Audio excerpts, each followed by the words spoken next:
Hi guys, ഞാൻ ഷനിക്കടവത്ത്. ഞാനിന്ന് ഈ മധുളി നാരങ്ങ, ബബ്ലു ചക്ക എന്നൊക്കെ പറയും. ഇത് വളരെ നല്ലതാണ്. ഞാനിത് വാങ്ങിക്കൊണ്ട് വന്ന് ഇത് വീട്ടിലുണ്ടാകുന്നതാണ്. അത് മുറിച്ച് അതിൻ്റെ തൊലിയൊക്കെ ചെത്തി കഷ്ണങ്ങളാക്കി. ഇതിനുള്ളിലുള്ള അല്ലികളാണ് ഇതൊക്കെ. നല്ല ടേസ്റ്റാണ് കഴിക്കാൻ. പഴുത്താൽ തൊലി അച്ചാറിടാം. പിന്നെ ഇത് നമുക്ക് യോഗേട്ട് ഉണ്ടാക്കാം. ഇടയ്ക്ക് ഞാൻ കപ്പ പുഴുങ്ങിയതൊക്കെ കഴിച്ചു. അച്ചാറുണ്ടാക്കിയായിരുന്നു എൻ്റെ ശ്രമം. പിന്നെ അതിന് വേണ്ടിയുള്ള തുരുക്കത്തിലാണ് വെളുത്തുള്ളി, പച്ചമുളക്, ഇഞ്ചി, കറിവേപ്പിലൊക്കെ ചെറുതായി മുറിച്ചിട്ടു. ഉലുവ ഒന്ന് വറുത്തു. പിന്നെ ഈ മധുളി നാരങ്ങയുടെ തൊലി ചെറുതായി മുറിച്ചു.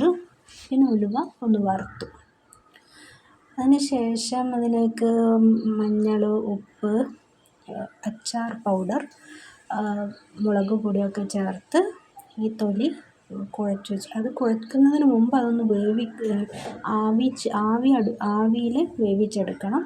അതിനുശേഷം ഒന്ന് കഴുകിയെടുക്കുക. കുറച്ച് കയ്പ്പുണ്ടാവും. അതിന് ഈത്തപ്പഴം, കടുകിട്ടു, കറിവേപ്പിലയിട്ടു, വെളുത്തുള്ളി ഇട്ടു ഒക്കെ ഒന്ന് വഴറ്റിയെടുക്കുക. അപ്പോൾ ഇതിനകത്ത് ഇത്തിരി കയ്പ്പുണ്ടാവും.